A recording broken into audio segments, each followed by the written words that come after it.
Hi, it's Erin and Simon, and today we're going to talk about community and building. This way, we can actually get the community going. We can actually do some building, but it's a very special show that Simon has planned for you guys today. Yeah, today we want to celebrate.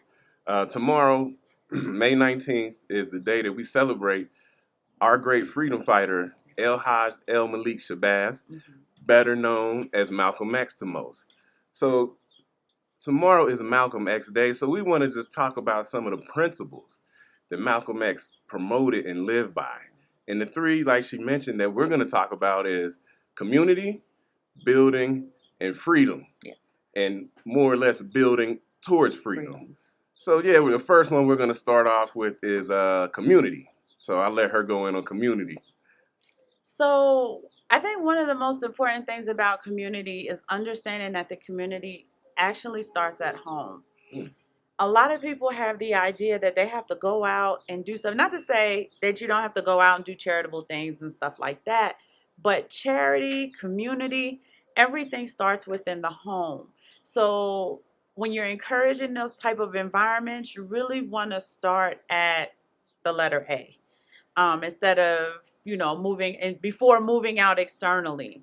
Another important aspect of community is that it requires you to have the ability to do stuff for other people outside of your own self-interests.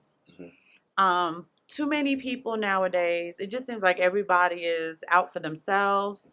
I'm telling you, community begins at home. So in a sense, yes, it does start with self, but you have to be able to do stuff for other people outside of your own self-interest. You have to have that mindset.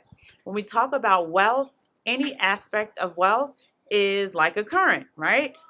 When the current goes out, it's going to come back in. So it's okay to do things outside of your own self-interest because that energy will return back unto you, just like the ocean current returns back to the earth. So, God body, peace to the gods, 5% nation, right?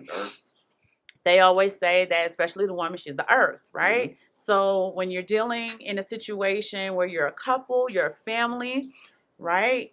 You have the earth, you have your sons, your daughters, and so on and so forth. But just remember that anything that goes out comes back. It's also like, how the earth goes around, that stuff comes back around. So we want to understand these different aspects in community. We also want to say community requires us to get on code, stay on code. That's how the community works. Everybody knows what to do, when to do it, how to do it, what to say, so on and so forth. So that's really the momentum that we want to begin to kind of start. Okay. I was going to talk about a different form of community in this day and age with the pandemic and just how everybody uses social media. What you have is digital communities. Now, what Malcolm was talking about was physical community. Yes. Everybody in the community knew each other. The parents could kind of parent the other children, right? You know that old saying? The village. Yeah, the village. You might get a whooping from a neighbor, and then when you get home, you're going to get a whooping from your mom. So that was that physical community. Everybody watched out for each other. Everybody watched out for the kids. It was a physical community. But now we have digital communities, right? This gentleman of Crypto Network is a digital community. When I go through, I watch the different shows, I kind of see the same people on different shows, on different live streams and stuff like that. So we know this is a community based all around the world. And you want to add on and build to your community. That's why we say invite people to the community. You got to vet the people that you bring into your community. But yeah, invite people to your community. But this is a community. There's all kind of digital communities. Bitcoin is a community, right? That's a community when you see somebody else who is into Bitcoin, no matter, how they look, what's going on the differences you may have, that's a community member to you. You'd be like, oh, yeah, that's my brother, that's my sister right there. So, in this new age, you have these digital communities, and you want to cultivate them. You want to cultivate them if you can't have a physical community, because things are different. People don't go outside as much. It's not, kids don't play in the street. They got to stay in the house. Kids are homeschooled, so there's not a community there at the school where you know the other parents, and you meet up. But there used to be the quote unquote soccer mom, and all that was just one of the moms taking all the kids to practice, right? But you don't have that anymore so much. Just the way that the world has changed a lot with, and the deviants and the deviants who come into your community looking to prey on your children. So, we just want to just big up the community part, because that's part of building. You want to have a community, people like-minded and looking out for each other, willing to hold each other down. Yeah, and he talked about the deviants coming to prey on the children, but deviants also come and prey on the adults in the community. We just saw Recently, that event in Buffalo. I mean, he spent a lot of time praying and casing that supermarket in order to hurt that community. Came from a completely different community to hurt that community. So I know he just briefly addressed vetting people who come into the community, but that's real, right? Whether it's your social network, whether it's a physical social kind of networking, we really want to also vet the people who are trying to make their way into the community. And they don't have to be a deviant, right? They could just be a snake oil salesman trying to come in and siphon off resources from the community. It could be a troll, right? Sure. Gentlemen of Network, they have these great shows, and every so often we see a troll pop in, want to disrupt and disturb. Want to get a reaction out of people who are working hard to bring good content, to bring that wisdom, that knowledge, that understanding. And we do have to vet and take care of those trolls, deviants, whoever they are. If they don't belong to the community, if they are not of the quality and sound mind that we are looking for in the community, we got to handle that. And that's part of being on code, right? That's part of the code that we're talking. I think we covered everything. Community. Yeah, community. Okay. All right, so one of the second principles we want to talk about that our good brother Malcolm lived by and promoted is building, and building with the community, right? So they all go together. So you want to build with your community and within your community. So how do you want to start that? Well, the gentlemen of crypto have built this beautiful channel, right? First it was just them. Yeah. And in their travels, in their their digital travels as well as their physical travels, they reached out to a whole bunch of great people, and they were able to build this network that you guys are on now. So we love that. That's a digital community that they built. There are other digital communities, like when we look at Facebook groups and other different groups, you get a lot of information, a lot of experiences. You get some really good context, sometimes historical context. So building anything is productive, is constructive. It is a great personal and professional development. It builds character. And it's something that we should practice as often as possible. It requires you to cooperate with one or more people. Our children are playing. Don't pay them no mind if you can't hear them. To practice basically working cooperatively with one or more people. And believe it or not, there's a lot of people who lack that ability, who lack that developmental benchmark to work cooperatively with others. Yes. I always often should laugh at me. I use a lot of sports references, but growing up, playing sports at a high level, not to pat myself on that, and the military teaches you how to work with other people. Yes. It teaches you how to play your position, if you will, and also be oriented to getting the mission completed. Whether you get the credit for it or not, right? If you could build a community, it doesn't matter who gets the credit for it. People are selfish, vain. They want the credit for what they did, and I get it. But sometimes you just have to play your position, and stay in position. Everybody can't be the star. Everybody can't be the face of the community or the face of whatever the mission is, right? We would, for example, I'll go back to the military, right? When we graduated basic training, we graduated as an honor flight, but we didn't get the credit, right?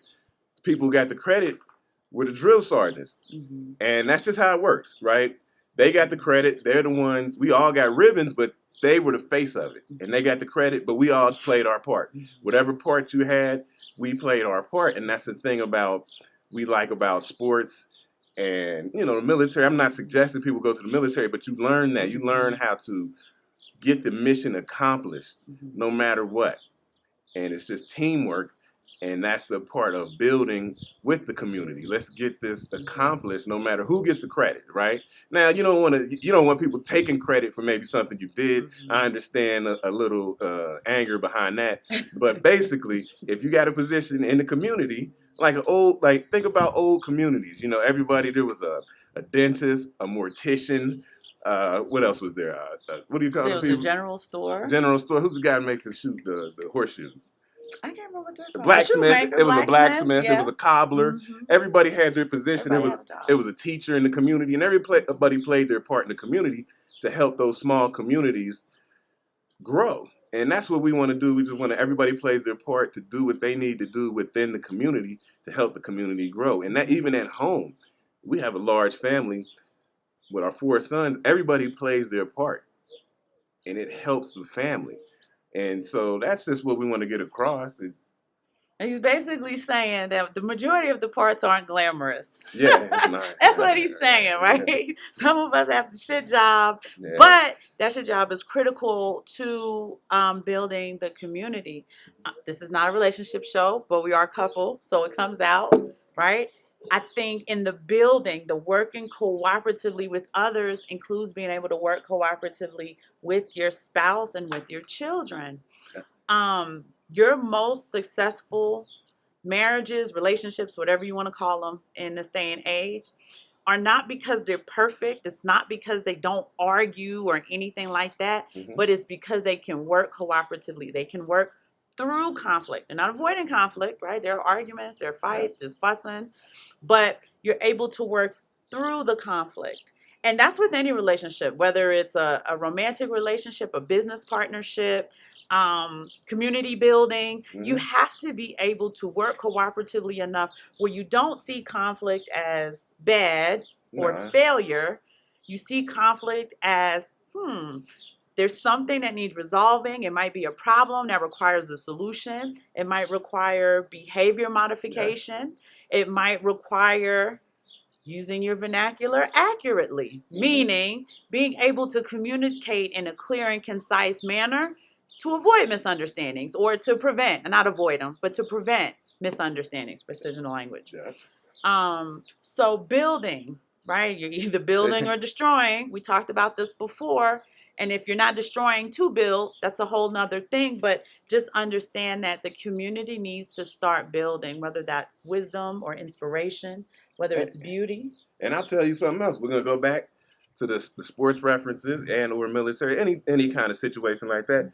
Sometimes you got to build and work with people that you outright don't like. And in those situations, we just got to get past our differences to get to the final end goal. And sometimes, I don't know, sometimes that happens, you see in relationships as well. People, they'll stay together so we can raise the kids or they like each other. Or they're cover our mad. wealth, right? Just cover our wealth. But sometimes you got to work with somebody outright. How many times in the military you had to work with somebody and get something done with somebody you couldn't stand? Oh, yes. Couldn't stand. Yes. But you had to do it because the mission had to be accomplished, right? It was bigger than both of us. We don't like each other, but here's what we're going to do. We're going to get this taken care of, and then once it's accomplished, I'm not going to talk to your ass no more. And that's just that. But I want to add how many times, because you also work in a paramilitary organization. Yes, yep. Not that healthcare is military, but it does have that hierarchy. Mm-hmm. How many times have you worked with someone you didn't like, but because the mission was greater than whatever was going on between you two, you guys developed a respect for each other? Yeah, it's just a healthy respect. She's talking about the fire department. A respect, a respect of each other, People's lives are on the line. So even if I don't like you, when it comes down to it, I got your back to the end. And you got my back to the end. So that's just a healthy respect of, we're here to do the job. We understand what the job entails. I don't really like you. And when I say I don't like you, it's just, people just rub each other wrong. A lot of times it was really silly stuff, political stuff. You know, one person believes in one thing, one person is another thing. It was really silly stuff. It wasn't really nobody that didn't like you, just didn't agree on things in life. So then it was just kind of like you didn't get along. Maybe that's a better word I should use. Didn't get along. Everybody can't get along, but you understood the mission that needed to be accomplished. So you worked together in that community. And you made sure you would never, you always got somebody's back. Whether I like you or not, got your back in this community. Now, we might not go out and have a beer together. You know, I might not invite you over to my house for a barbecue, right? But when we're at work and the mission needs to be accomplished, I'm there for you. I'm standing right next to you. So that's part of community. Everybody doesn't have to love each other in the community. You're not, you know, if people don't get along, people have differences, but you know, you got to know that the end goal is bigger than, you know, the just individual pieces. Well, yeah, and I just wanted to bring, because a lot of times you did end up having a healthy respect for one another. Like you said, you know, you may not be the personality type I would hang out with or call my friend, but I do respect your knowledge in this industry or whatever it is that we're involved in. And that's important, right? Because you have to have that self-awareness. You also, I'm going to bring this up, I would like people to be more self-aware on how difficult they are to deal with other people. I would like for people to sit and say with themselves, I'm a very difficult person. I need to understand that. And it's not the 60 people who complain about me being difficult. It might be me. And moving in a way which could just lessen that a little bit. Like, you know, when you're self-aware, when you acknowledge something you have going on, it makes it easier to make it through that thing. So when community building, relationship building, business building, whatever type of building that you're doing, if you are a person, and be honest with yourself, like, I am extremely difficult to deal with. And the term we like to use in psychology is you would be on the thin side of the bell curve, and they would call you disagreeable. So you're very disagreeable, and I am disagreeable. I am disagreeable. You know, if you guys on the bell curve is in the middle, it's kind of like mostly people are kind of agreeable, disagreeable. And then you got the thin side of the bell curve. You got the people who are really, really agreeable, and then you got the people who are really, really disagreeable. And you just, as long as you know that, the self-awareness, I'm disagreeable, so you know going into certain situations is like, oh man, this ain't gonna really work for me because I know my personality type. But nothing wrong with being disagreeable. You need disagreeable people out there to get things done. I wasn't calling you out or anything. I was just making a point. Calling me out. Well, you called yourself out. I was just making a point. Well, those who are disagreeable know who they are. And we have some friends. They're going to be calling us tonight like, are you talking about me on the show? No, I'm just making a point. I'm disagreeable. If you know that you're disagreeable, there's ways where you can approach team building situations, cooperative situations, in order to just make the task, the mission, the vision, whatever it is, easier for everybody else. Yeah. Right? He says he's disagreeable. He can be in this. He can be in that. And sometimes. I'm sorry. I didn't mean to cut you off. Disagreeable people will get things done. I was just gonna say it. You put them in position to get something done. You know, they might not be the easiest person to work for, but they'll get it done. It's like we're gonna go back. We got to go back to sports, right? Your team captain might have been disagreeable, right? Getting on people, you got to do this, you got to be here, you got to be there, whatever. Your drill sergeant, whoever's leading the mission, your team leader, they're not the easiest, they're not the most likable, but they're disagreeable, and they make sure that the mission gets done, they make sure the job gets done.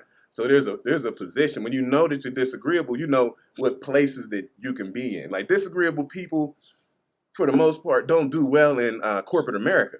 Because you just can't move up. Like, you just hit a spot and you can't go anywhere because you're too disagreeable. You're not going to do the things that the little schmoozing and ass kissing that'll get you moving up and closer to people. So disagreeable people have a certain niche where they have to be in certain places so that they can prosper. But it's okay to be disagreeable. But I'm bringing it up too because if you identify someone, you don't want to. If you're more agreeable and you identify somebody disagreeable, you don't want that to be a negative connotation.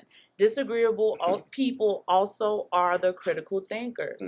It seems like they're disagreeable because they're going to ask 1,001 questions. They're your critical thinkers. They're going to ask the questions that more agreeable people may not ask. They're going to give the pushback. That if you're more agreeable, more cooperative, you may not. So you need that balance, right? You can't be so agreeable that you just go along to get along. You don't do that anymore. But you also want to have that balance with the agreeability and the disagreeability. And that's an important aspect in building in community. It's identify the people in your community and let's work to their strongest traits, right? If you have somebody who can do this, then let's have them do that, right? You watch some of these survival shows, right?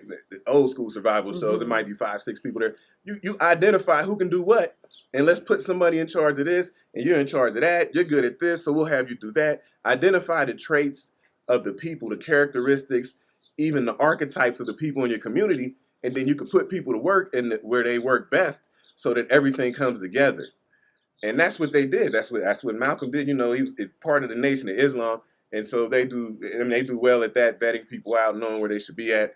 And so, you know, this is a digital community now, more so than ever. So you just kind of identify people. Like we say, for example, I will always say, on this Gentlemen of Crypto Network,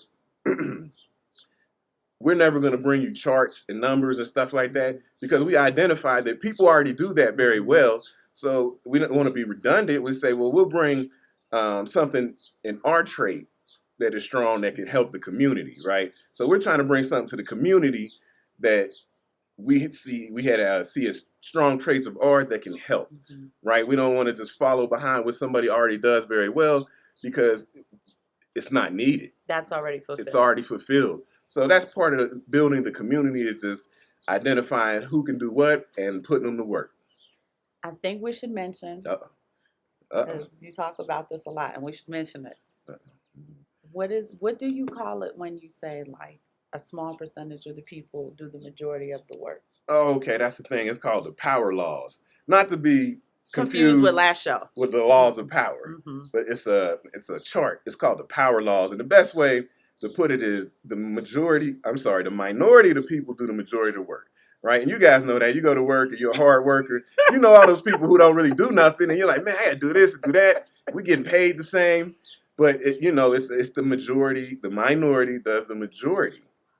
And you'll see that all across the board, in communities, at work, especially when, what you used to tell me, used to have, when she was in college, they would do these cooperative projects with like 5 people. And then 1 or 2 people did the whole project, and the other 3 just, okay. Every single time. And they get the same grade, right? They get the same grade. We got an A. We got an A. I got an A. And you was there. That's the power law. So, but even rings. Rings. What is rings? Like championship rings and Super Bowl trophies and stuff. Yeah. You got the guy who gets paid to sit on the bench. He get a ring too. Yeah. They ain't been in all season. Yeah. In those situations, it's kind of like how do they say, heavy is the head? So yeah.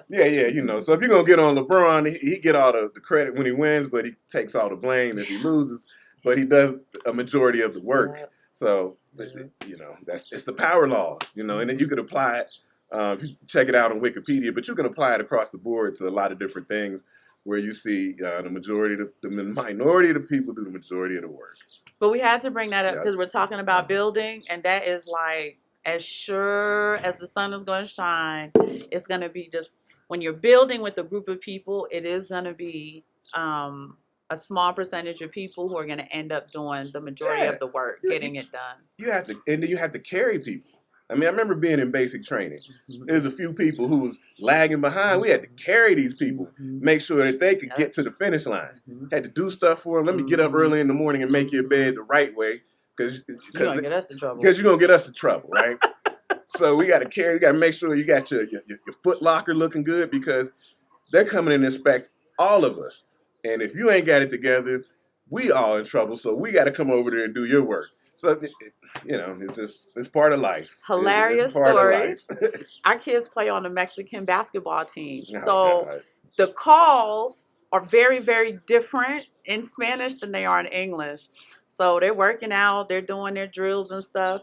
And the coach said in Spanish, like, do not drink any water. I'm going to make you do, I can't remember what it was, runs or whatever, jumping jacks, whatever. The kids heard water and were like, oh, we're going to take a water break. So our 3 boys went, drank the water, and the whole team now had to go and do the drills around the track. So it just goes to show, Yeah. right, how a small group of people can have results, good, bad, or indifferent, for the majority of the crowd. And I think that's Yeah, important in you business. guys remember Legendary? I might be dating myself, but we all seen Full Metal Jacket. Oh, yeah. Yeah, Private Joker had to take care of what's his name, right? Mhm. And if he wasn't squared away, everybody was in trouble. He had to teach them all this. If he couldn't do it, he had to do it for them. And that's what we're talking about with the power laws. So that's part of the community. That's part of a negative part of the community. But when the job needs to be done, you have to just do it anyway. And that's why you have to vet the community who you let in, because you don't want too many of those people in the community that you have to just carry and drag around, right? You want everybody kind of carrying their own weight to a certain degree. If you need help, we got you, but you don't want to be a drain on the community. You want to be, what do you want to say? You want to be an asset to the community. Yep. Not a drain, not taking more than you give. No matter what it is that what you're good at or what you bring to the community, don't be a drain on the community. And like he said, you need to be able to identify those people who are. That's what they do. Yeah, right? Again, we're going to keep talking about it. A parasite will always identify and locate a host. Yep. The host cannot always locate and identify the parasite. So it's important that as we're moving on, the more everyone collectively moves on code, I think the easier it is to see the one not moving on code. Right? They'll stick out like a sore thumb. They sure will. So we want to keep these in mind, but we also want to give you the realities of community and building. So we do have to bring those little tidbits up. We ready to move on to freedom? Yeah, the third one is we call freedom. Freedom, and he would also use the word liberation. So freedom and liberation is important. Now you want to build your community, right, towards freedom. And that's what we're talking about. Freedom through digital assets, Bitcoin. We already talked about how Bitcoin can give you monetary freedom, right? And, however you define freedom, we define freedom in a certain way. We had talked about it before in the areas of activity. Removing ourselves from those areas gives us a level of freedom that we like. But everybody's freedom could be different. Free to do what you want. Who knows? But the point is, build towards your freedom. And if you have a community, build towards the community's idea of freedom. And that's what we're building. Community building towards freedom. If you guys have ever seen ants work together, that is what we need to do, honey. Yeah. I had watched this video on Facebook. You probably saw it on the Facebook feed. The guy poured molten aluminum in an anthill. Oh my God. Yep. And he had to dig so far deep down in the earth to get it out. And it was this beautiful, I think it was almost 3 or 4 feet. Yeah, it looked like artwork. But that was all the work that these little teeny tiny ants did with the grains, getting the food in there.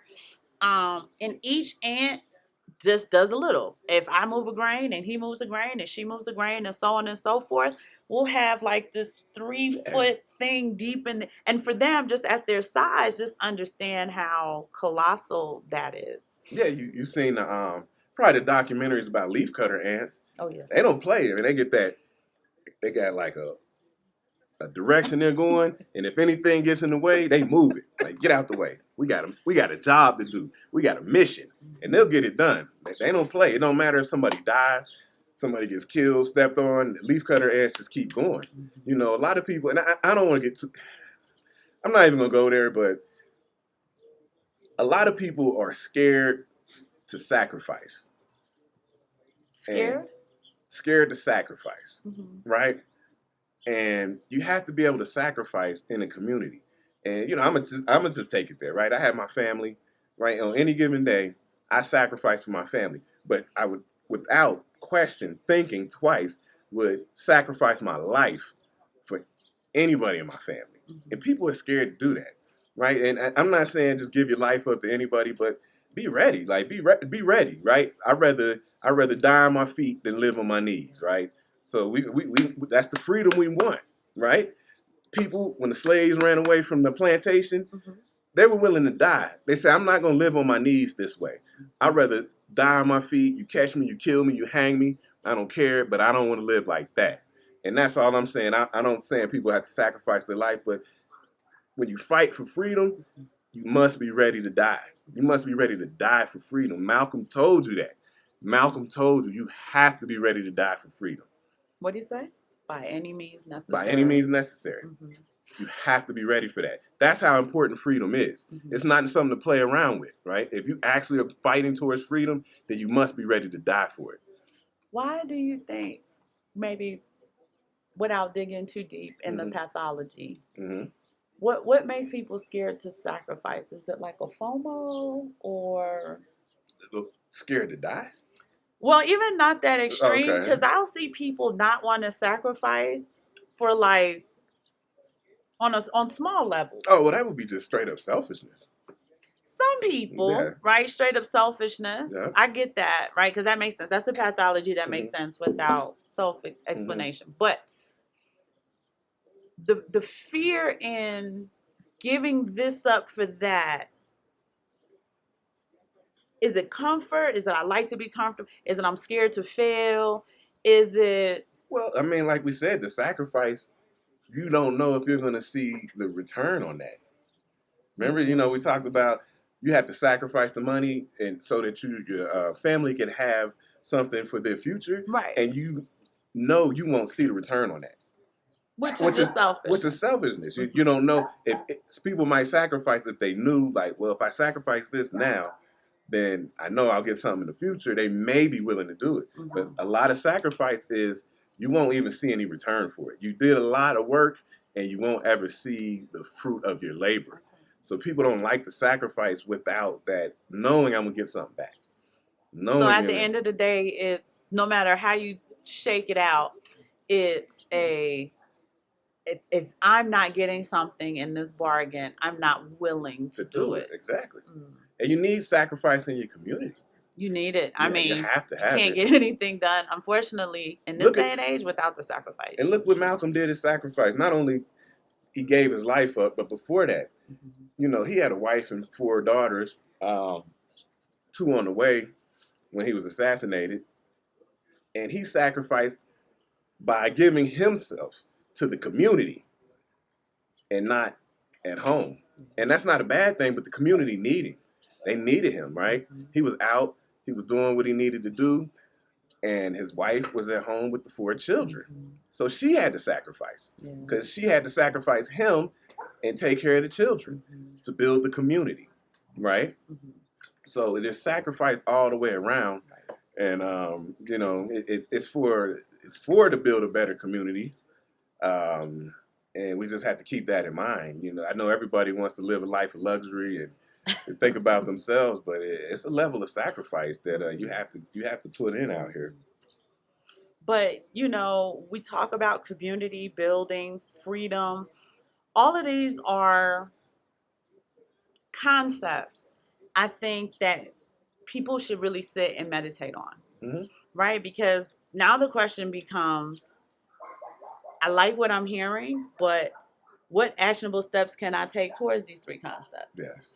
And unfortunately, we don't have all the answers. We could suggest, we could recommend.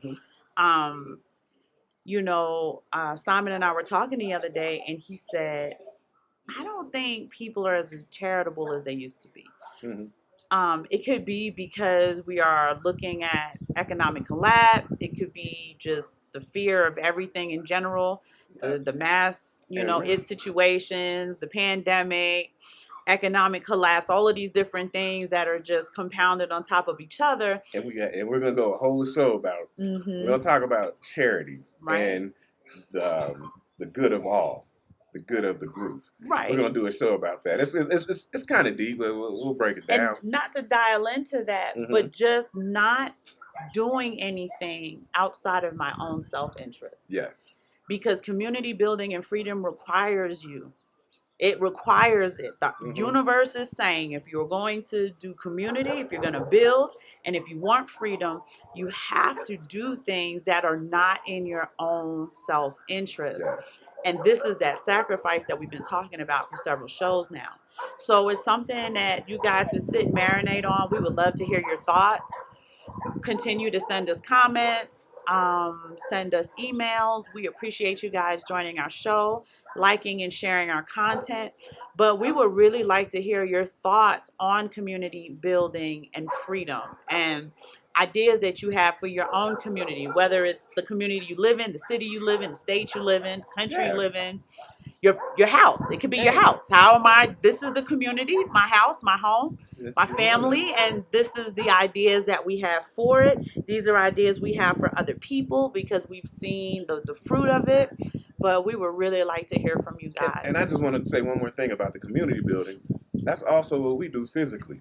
You know, we deal with people who come down here from the United States who want to get away from the United States. And we try to just put together a community. And it doesn't have to be that many people. You can have a community of 10 people. You know, as long as we're like-minded and we're working together towards the same goal. You'll see that, you know, as you travel around, if you get out and travel around, you see expats. That's what they have. They have an expat community. It's a community of people living in another country from the United States, and they form a community within a big, you know, within a bigger community. And they work together to get things done that they need to get done. And that's what we're doing for the people who want to leave, who want a different lifestyle. We're here, boots on the ground. There's a community all over the world, if you look at it. Communities of people who leave in the United States, black, white, whatever, and they start a community somewhere else, right? A lot of people try to go places and blend in or try to get in with, but assimilate, but you won't be accepted. You know, you can try to assimilate if you want, but you won't be accepted, right? And you see that just, what did you say? If you go to another country, I watched this documentary. I'm sorry, I'm getting off, but I'm just keep you a few more minutes. I watched the documentary, and it's about keep a long story short, Puerto Ricans from New York going back to Puerto Rico.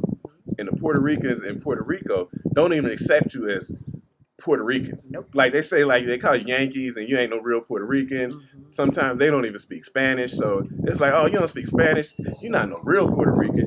See, that's why it's hard to assimilate, because the people won't take you, the people won't have you. And so what people will often do is just go and build their own community. Maybe 3, 4, 5 families move to a small place, and then they got their own community. And like we talked about in the previous show, once you get a little base, then even though you can't vote and you don't have rights to vote, you can go to the leaders of the community and tell them what you need and what you want. And they have to work with you, right? Because you have brought revenue into their community, and they don't want to lose it. So they work with you, right? So yeah, you can build communities up physically, digitally, but we should be building them. We should definitely be building them. And you see those communities in the U.S. Chinatown, Koreatown. We know that many parts of the most prominent parts of New York belong to a very specific ethnic class who have all the money. And what we're saying is, because I know I'm going to get comments about you shouldn't be in other people's country, just, staying to yourselves. You cannot assimilate. Let me say it again. For those of you who have never lived in another country, you cannot assimilate into that country. One, he's not married to a Mexican woman. I'm not married to a Mexican man. We don't have Mexican children. We cannot assimilate. In that regard, you might be able to assimilate. A little bit. A little bit. And they won't accept the children. Right? We tell you, we don't romanticize things. We give y'all the reality of it. I'm telling you right now, for the U.S. people who want to move to other countries, don't go there with the idea that you're going to assimilate. Yes, learn the language, eat the food, drink the tequila, do whatever it is that you do to enjoy. That's what you do. What you do is you respect the culture. Respect the culture. They have holidays. We respect the holidays. We respect the culture. We study the history. I'm here. I study the history. I learn what's going on. Yeah. Respect the culture. Can you assimilate? No. You really can't. They're not going to accept you. You really can't. I mean, and when you start dialing down into how they treat each other, you'll know why. Yeah. So we just want to make that clear, because we do have people who often think that you guys should assimilate. The people are going to look out for you. No, they're not. Okay? So this is why we tell you guys to employ a lot of these concepts. And I want y'all to know that Simon is the brainchild of this show, right? When I tell you he's visionary, he comes up with all the show's concepts, the majority of them.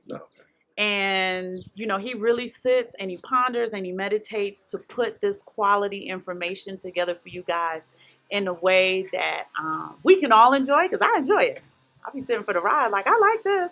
But I just want to let you guys know that this is his utmost priority. He works very hard to bring you guys great content, quality content, and everything is thought through and from experience. So we never tell you guys anything theoretically. We are telling you we're here. This is what we see. This is what we observe. Yeah. We give you the good, the bad, and the ugly. Yeah, and now with this show, we're gonna make it more of a point to travel around and just give you boots on the ground. Like, hey, we're here. This is what we see. So be on the lookout for that. We're gonna be traveling around different places, different parts of the country, different countries, and just letting you know how it is. Just giving you a heads up. Just being out here. I know are we going long? I'm looking at the time. No, we didn't go long. Okay. Community, everything. Community build. In spite of not being able to assimilate, you still want to work on community building and freedom. Freedom. All right, I want to shout out Let Freedom Ring. Oh, yeah. They write us all the time, and this was I said, oh, we're doing the show on freedom. I'm going to shout out Let Freedom Ring, because we always get great comments, information, and suggestions from you. So thank you so much. We ask that you like and share our content. I was going to give a shout out, since we are celebrating May 19th, Malcolm X Day, I wanted to give a shout out to his daughter, Ilyasha Shabazz. So you follow her on Facebook. Check her out on Facebook. She does a great job of carrying the torch of her father and keeping his legacy alive. And so Malcolm X is famous, so there always will be talk about him, but she does it in a very natural, the true way, who he really was, and she keeps his legacy alive. So check her out, Ilyasha Shabazz, on Facebook. They're having a Malcolm X Day celebration in New York City. Yeah. So if you're local there, you can pull up, as the young kids say. Pull up. And enjoy that Malcolm X Day celebration. I don't know what else. That's it. That's good. We're gonna celebrate Malcolm X Day, and all we do by celebrating is just carrying on those principles that he lived by, that he preached, and we teach them to our children. We always, on May 19th, I sit the family down. We're watching that documentary. Even if we've seen it 5-6 times already, we'll watch it again. That's what we're gonna do. That's what we do. Just like people watch the same Christmas movie every year, right? Mm-hmm. We're gonna watch that documentary every year. That's what we're gonna do here in our household, because that's how we roll. Mm-hmm. Well, you guys, we come to you in peace. We're gonna leave you in peace, and we will see you guys on Monday.